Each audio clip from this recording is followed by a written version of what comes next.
내가 필요했던 도움, 신의 한 수, 가족 상담. 처음 희망모자원에 입소 결정하게 된 것은 경제적 이유가 제일 컸다. 입소를 많이 망설였다. 잘못된 정보로 오해도 있었고 엄두가 나지 않았다.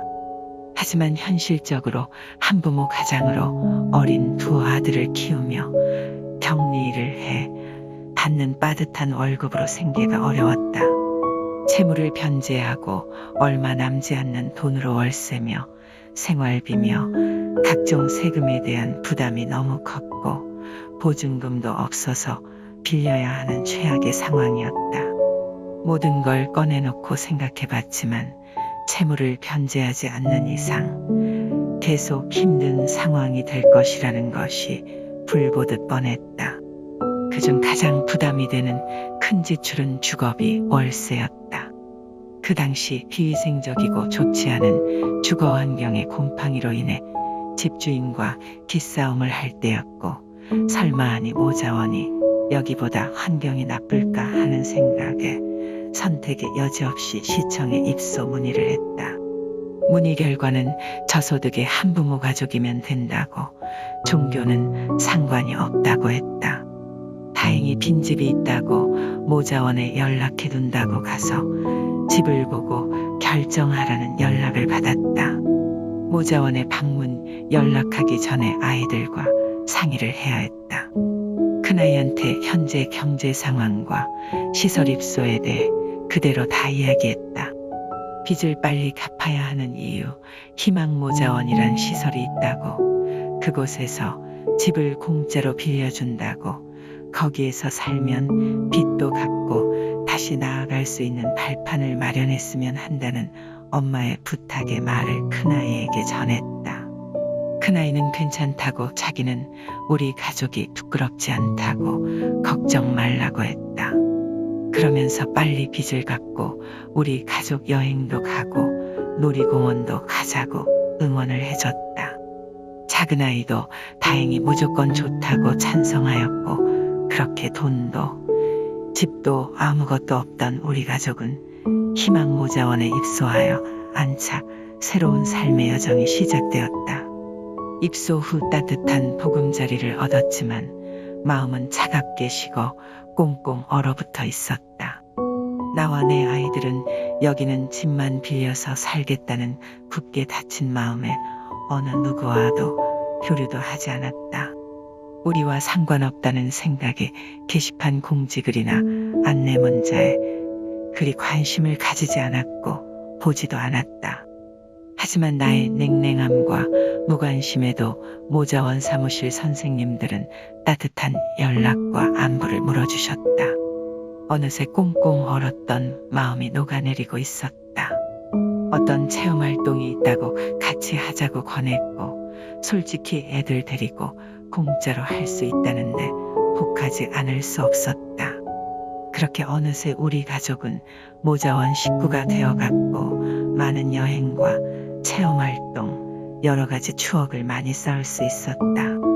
그중 제주도 여행은 아직도 작은아이가 한 번씩 이야기를 한다. 다시 여행 갔다 오자고, 너무 좋았다고 한다. 내가 생각해도 제주도 여행은 정말 좋았다. 정말 제주도 여행이 마음 편히 다녀오는 마지막 여행이 될 줄은 몰랐으니. 작은아이가 어렸을 때는 조용한 편이었고 혼자서도 잘 노는 보통의 아이라 생각했는데 초등학교 입학을 하면서 문제가 생기기 시작했다.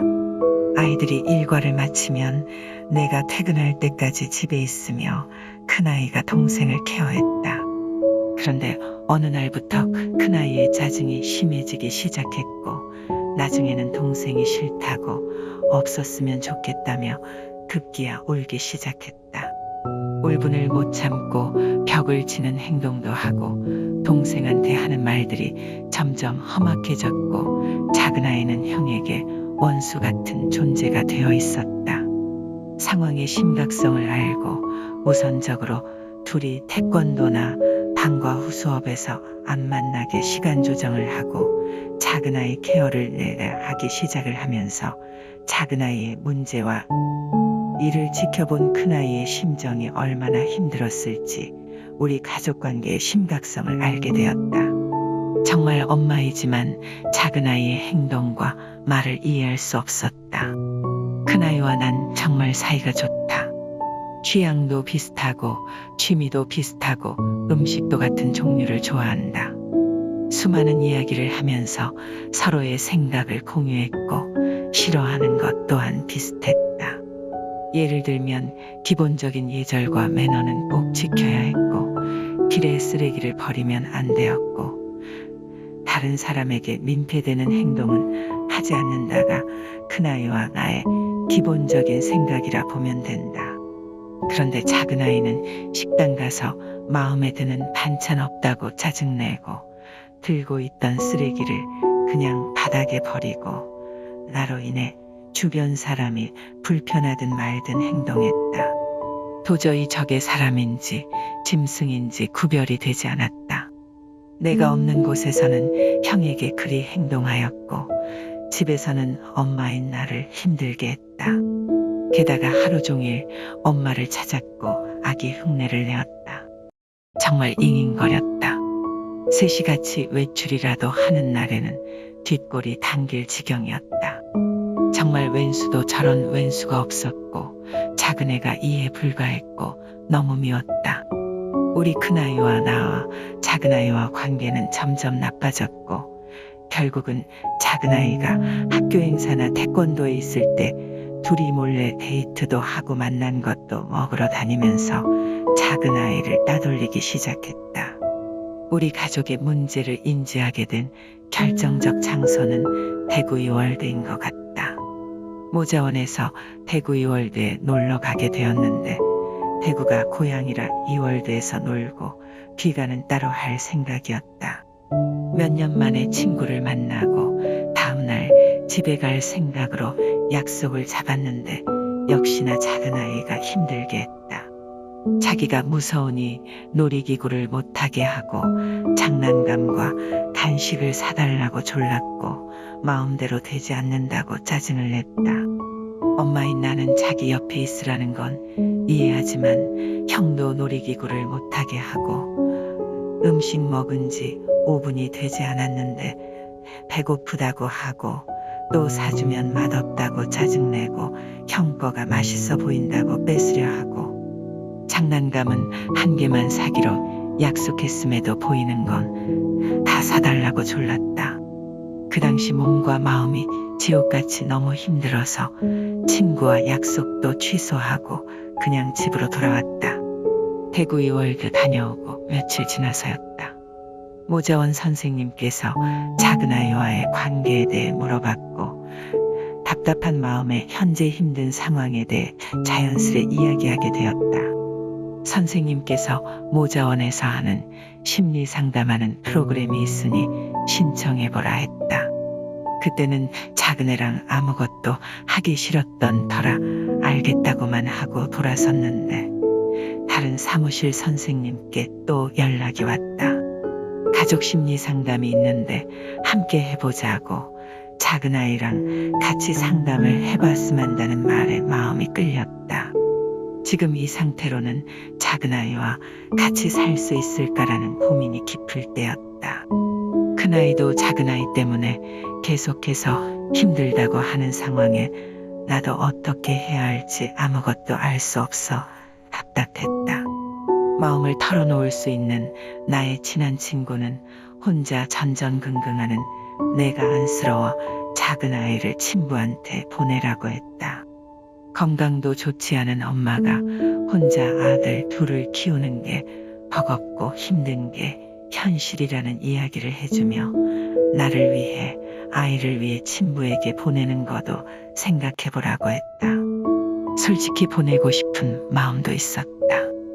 하지만 작은아이를 보내는 건 작은아이한테도 큰아이한테도 나한테도 엄청난 상처였고 무엇보다 내가 작은아이 없이 잘 살아갈 자신이 없었다. 또다시 가족이 부서질지도 모른다는 무서움과 두려움의 벼랑 끝에 서서 지푸라기라도 잡는 심정으로 가족 심리 상담을 진행하기로 결정했다. 상담 선생님은 작은아이와 나를 만나기 전 큰아이와 만남이 있었고 역시나 큰아이를 기억하고 계셨다.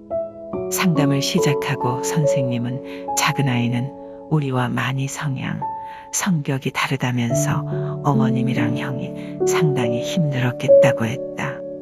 선생님의 그 말 한마디에 눈물이 났고 안심도 되었다. 해결책을 찾을 수 있을 것 같았고 역시 해답이 있었다. 우리 가족 세 사람의 성향조사를 하였는데 큰아이와 나는 똑같았다. 둘 다 원리 원칙을 중시하는 사람이었고 작은아이는 자유로운 영혼이라 하였다. 극과 극이 만난 상황이었다. 절대로 친해질 수 없는 사람들이 가족으로 묶인 거였다. 둘 다 내 속에서 태어났는데 이렇게 다를 수가 있다니.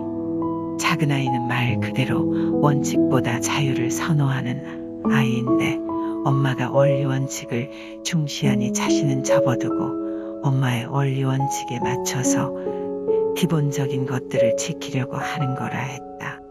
보통 이런 자유 성향의 아이들은 학교도 가고 싶으면 간다고 했다.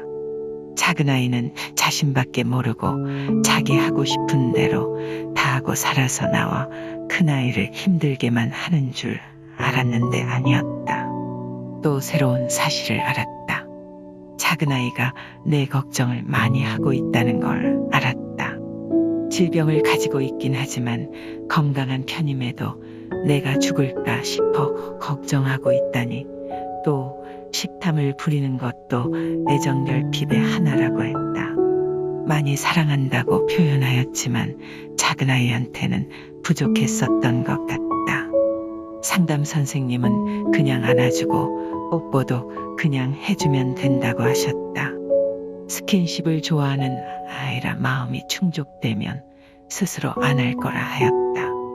상담이 진행될수록 얽혀있던 문제와 갈등의 실타래가 풀리고 아이를 온전히 이해하고 사랑할 수 있게 되었다.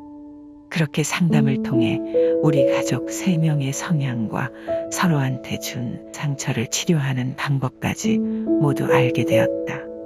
상담 이후로는 작은아이에게 미안함과 고마움, 그리고 아이의 모든 행동이 이해가 가고 좀 더 편안한 마음과 시선으로 바라볼 수 있게 되었다. 아직도 새 식구가 티격태격할 때도 많다. 하지만 이전처럼 미움이 생겨서 힘들거나 불행하지 않다.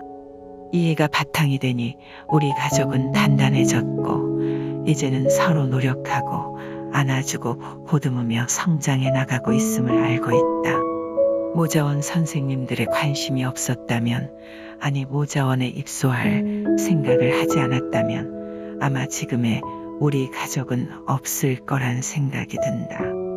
아마도 서로에게 상처만 주는 남보다 못한 사이가 되거나 혹은 아이들과 헤어지지 않았을까 싶다. 우리 가족의 희망모자원 입소는 최악의 상황이었지만 우리 가족을 위한 최고의 선택이었음을 확신한다. 또한 희망모자원에서 우리 가족을 지금까지 온전히 지켜주고 또 행복을 알아가게 해준 든든한 버팀목이자 울타리 같은 존재이다. 이 글을 통해 다시 한번 우리 가족을 지켜줘서 고맙다는 감사함을 전하고 싶다.